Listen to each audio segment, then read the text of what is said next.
बिस्मिल्लाहिर्रहमानिर्रहीम अस्सलामु अलैकुम वरहमतुल्लाह वबरकातुहू।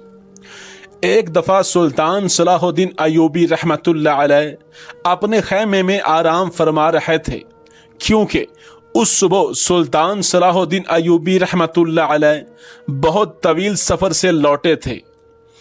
चंद लम्हों के बाद एक सिपाही आपके खैमे के दरवाजे पर आया और अंदर आने की इजाज़त चाही। सुल्तान सलाहुद्दीन अय्यूबी रहमतुल्लाह अलैह चौंके आराम फरमा रहे थे, लिहाजा अंदर से कोई जवाब ना आया। दरवाजे पर मामूर मुहाफिजों ने कहा कि सुल्तान आराम फरमा रहे हैं, लिहाजा आप थोड़ी देर बाद आ जाना। वो सिपाही आपका बहुत वफादार सिपाही था, इसलिए इसको बिला झिझक सुल्तान के खैमे के अंदर जाने की इजाजत होती थी।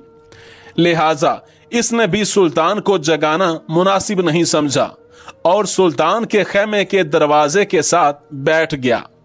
वो इंतजार करता रहा कि जब सुल्तान सलाहुद्दीन अय्यूबी रहमतुल्लाह अलैह बेदार होंगे तो तब ही वो सुल्तान से मुलाकात करेंगे। चंद लम्हे गुजरने के बाद सुल्तान सलाहुद्दीन अय्यूबी रहमतुल्लाह अलैह की आंखें खुली तो अंदर की हरकत से मालूम हुआ कि सुल्तान सलाहुद्दीन अय्यूबी नींद से बेदार हो चुके हैं। सिपाही ने इजाजत चाही और आपके कमरे के अंदर चला गया। सुल्तान सलाहुद्दीन अय्यूबी रहमतुल्लाह अलैह ने सिपाही को कहा, ऐसी क्या खास बात थी कि तुम इतनी देर से मेरे कमरे के बाहर इंतजार फरमा रहे थे? वो सिपाही बड़ा हैरान हुआ कि सुल्तान, आपको कैसे पता चला कि मैं बाहर इंतजार कर रहा था? सिपाही ने सुल्तान से कहा, सुल्तान मुअज्जम, आप तो नींद में थे, आपको कैसे मालूम कि मैं बाहर खड़ा आपका इंतजार कर रहा था?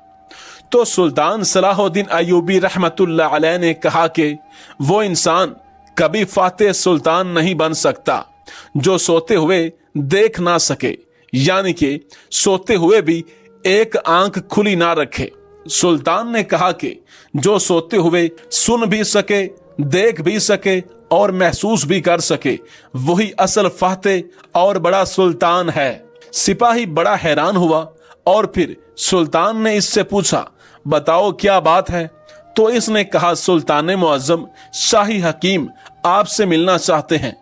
सुल्तान ने कहा, इजाजत है, आप हकीम को अंदर ले आए। सिपाही बाहर गया और चंद लम्हों के बाद शाही हकीम को लेकर सुल्तान सलाहुद्दीन अय्यूबी रहमतुल्लाह अलैह की खिदमत में हाजिर हुआ।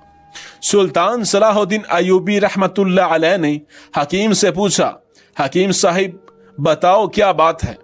आखिर मुझसे मिलने की तुम्हें इतनी जल्दी और क्या जरूरत पेश आई?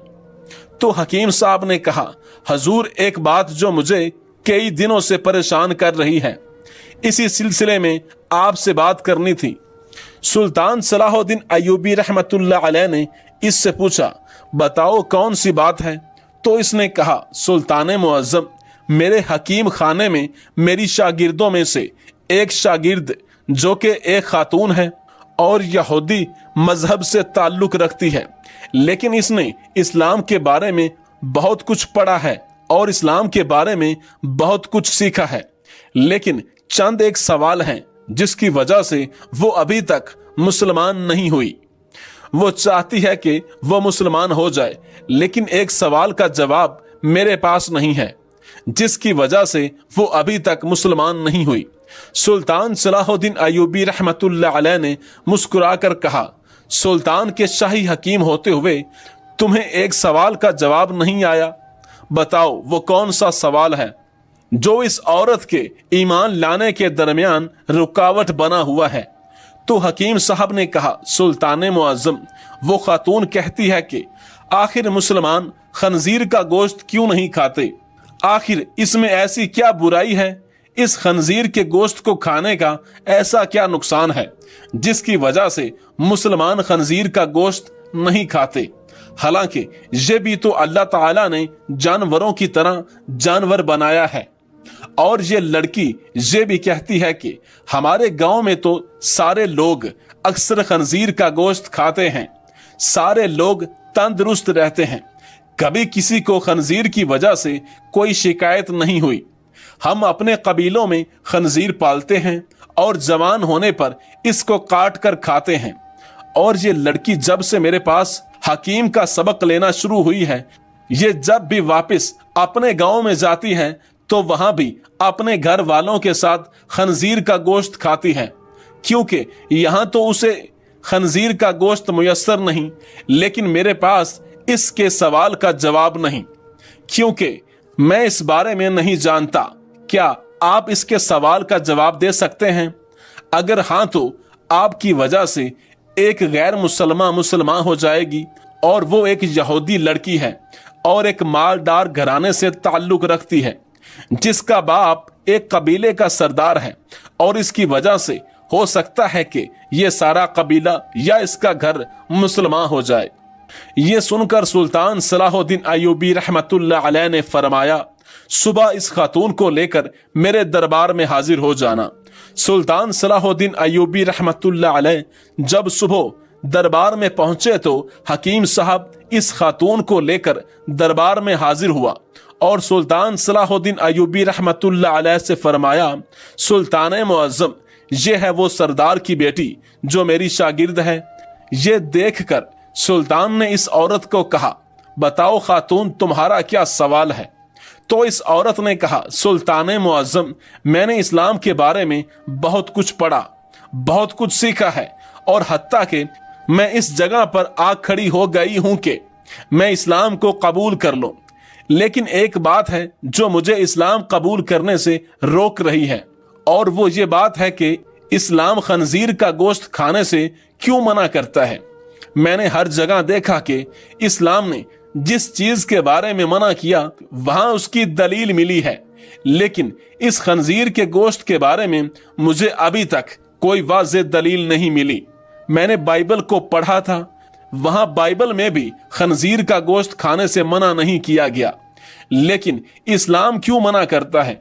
यह सुनकर सुल्तान सलाहुद्दीन अय्यूबी रहमतुल्लाह अलैह ने कहा, कुरान पाक में 3 जगह पर खंजीर का गोश्त खाने से मना फरमाया गया है। फिर आपने इन आयात का भी जिक्र किया। फिर सुल्तान सलाहुद्दीन अय्यूबी रहमतुल्लाह अलैह ने अपने एक मुशीर को कहा कि वो बाइबल की किताब मेरे पास ले आए जो अपनी असल हालत में मौजूद है। जब बाइबल की किताब आपके सामने पेश हुई तो आपने वही जगह तलाश करके दी जहां लिखा हुआ था कि खंजीर का गोश्त खाना मना है। फिर खातून ने कहा कि ये क्या बात हुई, जो मेरे पास किताब है उसमें तो वाज़ेह लिखा हुआ है कि खंजीर का गोश्त खाना मना नहीं।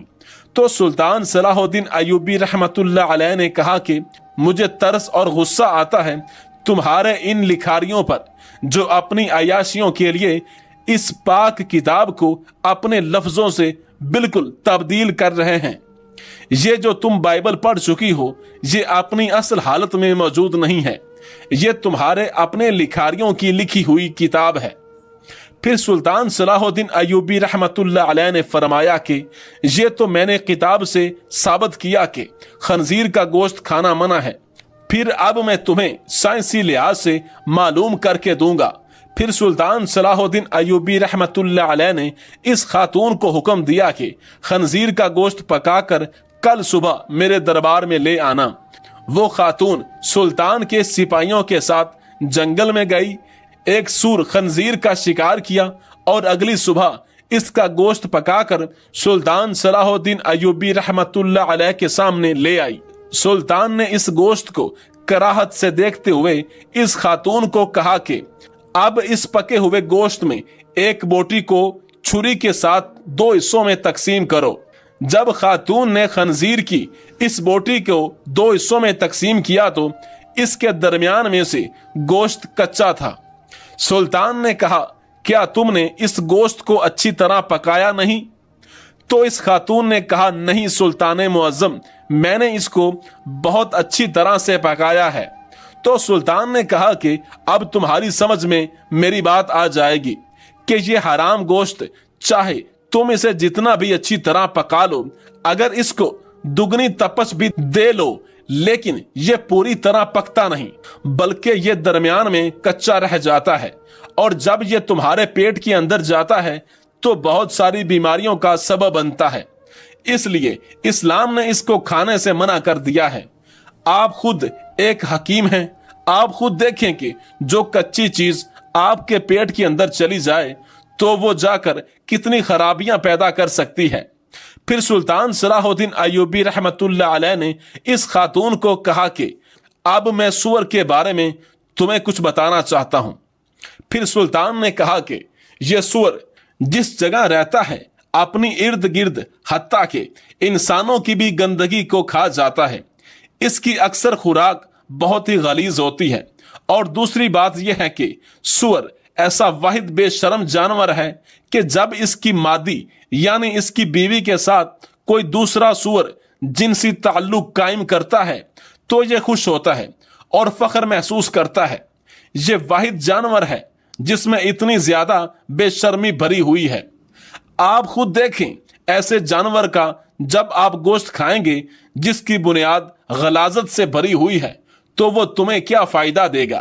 یہ بات سن کر وہ خاتون سلطان صلاح الدین ایوبی رحمت اللہ علیہ کے سامنے جھک گئی اور کہا کہ سلطان معظم، آپ مجھے اپنی ہی زبان سے کلمہ پڑھا دیں۔ سلطان صلاح الدین ایوبی رحمت اللہ علیہ نے اس عورت کو کلمہ پڑھایا اور تمام دربار اللہ اکبر کے نعروں سے بلند ہو گیا، اور حتیٰ کہ اسی خاتون نے اپنے قبیلے کے کئی لوگوں کو مسلمان کیا، حتیٰ کہ اپنے والد کی مخالفت کی، اور اس اسلام کے پیغام کا پرچار کرتے ہوئے کئی لوگ اس کی پیروی کرتے مسلمان ہو گئے۔